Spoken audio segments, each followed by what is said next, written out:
অল্প বয়সে হাই প্রেশারের রোগী অনেক দেখা যায়। সেটা হতে পারে নানা কারণে, আমরা সেই কারণের দিকে যাচ্ছি না। এখন কথা হচ্ছে, একজন সুস্থ মানুষের কি প্রেশার মাপা প্রয়োজন? হ্যাঁ, অবশ্যই প্রয়োজন।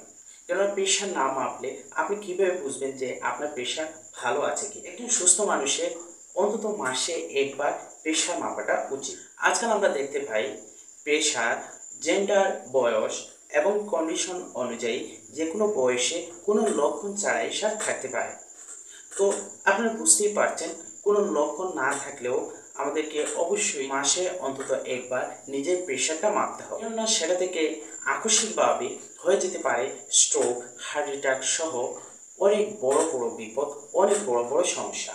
তো আপনারা সবাই বুঝতেই পারছেন প্রেশারটা আমাদের জন্য কতটুকু ইম্পর্টেন্ট। কোনো লক্ষণ যদি নাও থাকে, একজন সুস্থ স্বাভাবিক মানুষের অন্তত মাসে একবার প্রেশারটা মেপে নিতে হবে। তাহলে আশা করি সবাই বুঝতে পেরেছেন। সবাই ভালো থাকবেন, সুস্থ থাকবেন। আসসালামু আলাইকুম।